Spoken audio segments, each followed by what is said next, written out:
Hey, it's been a while, but here's another update on what's going on with my hair loss routine and what I'm still doing, and some other things like the results from my DHT test, which do seem to show that my DHT levels are low, and we'll get into the significance of that a little later. Right now, I'll just go over my routine. I've been using RU, the powder, and then mixing that and applying it to this front region. Doing that once every day. Between now and the last video, I probably forgot to do it 2 times, but almost every day I'm doing it. And then, well, I shouldn't say I forgot. It's sort of like the day gets away from me, and then I just realize I don't really have time for this. And then I put on Rogaine after that. And to be honest, I've only been doing it once a day right now, and that's just all throughout the scalp. It's just a lot of times in the mornings I'm exercising, and I'm just going to be sweating all that off anyway. So I just don't see it as too viable right now, though I would like to. And then with tretinoin, that's another one where a lot of times the day just gets away from me and I don't have time to apply it because I don't want to apply it like right before I'm using the topicals. But I did just start using it again. So, as I always say with Rogaine, I don't really expect to see results from that, but I've been trying it, and now I'm trying tretinoin with it just in this area, and we're gonna give it another go and see how that goes.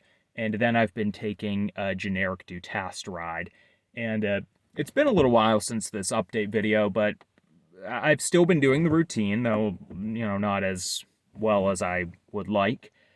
But honestly, I've just been so busy with other things that I haven't really had time to focus on hair loss too much. I think the big thing is that I've been studying programming again, and that just adds a big stack onto what I'm already doing. Um, so as far as the DHT test, so I don't know if I even mentioned this in my last video, but I went for a blood test for DHT. And if you're curious, I didn't go to my doctor to get the test prescribed. I went to Ulta Lab's website and I just searched DHT, and there's a test you can order. And that terminology might sound kind of weird. Basically, if you search DHT, you're going to see like two results. I think they're about the same, but you're going to want to click both and kind of read through them.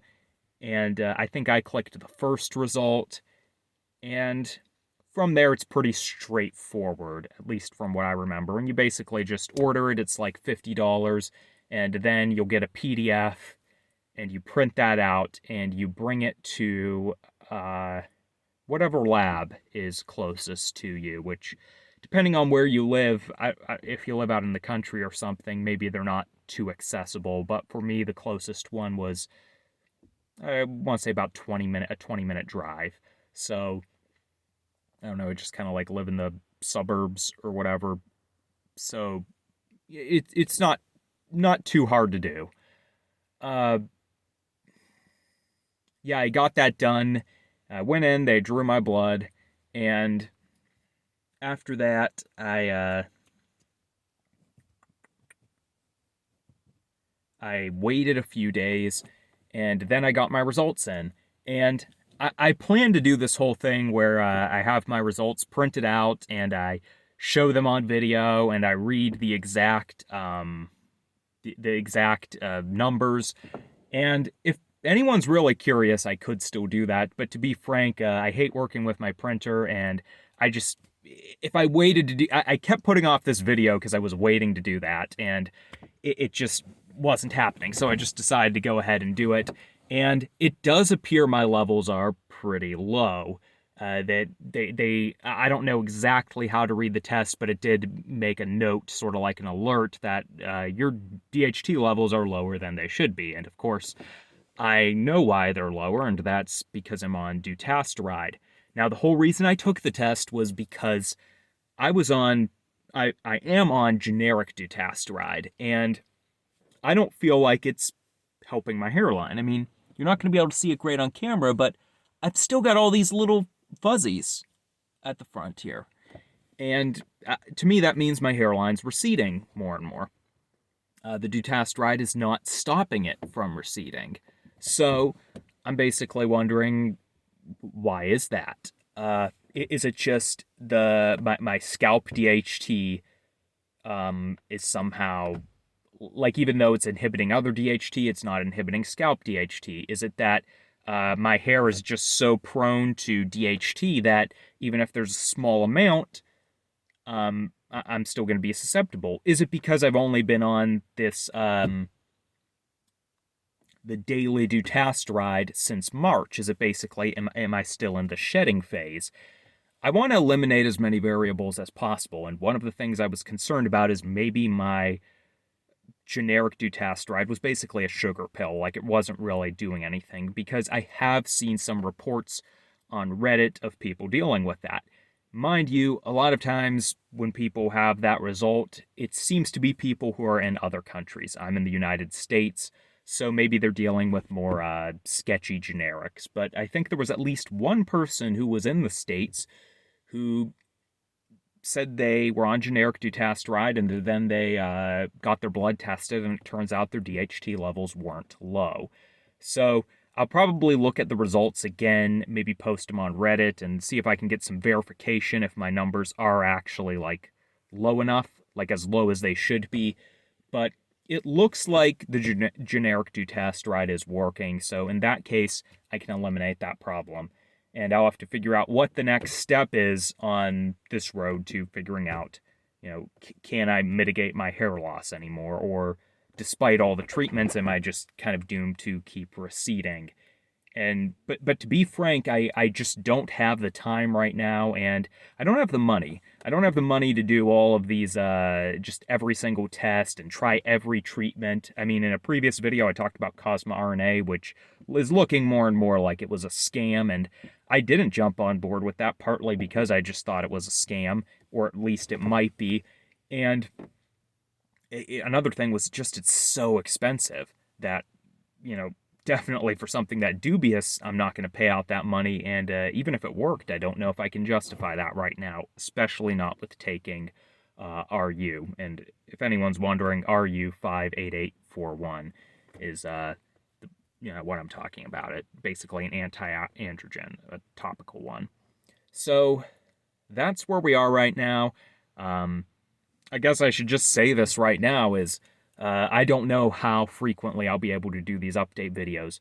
I don't think I'll be doing them every 2 weeks, but I want to still do them. Even if they're every 2 months, I want to keep a record of what's going on and how my hair loss is progressing and if I'm able to stop it. Like, even if it recedes, like, to the like all the way back here, but then I'm trying a treatment and it finally stops the recession, I think that's valuable, because then someone else can hopefully get on that treatment earlier and stop their hair from getting that bad.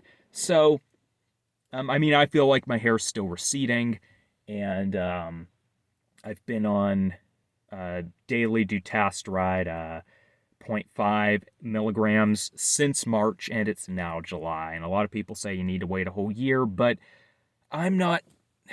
The weird thing to me is I would expect if it was working, one of two things to be happening.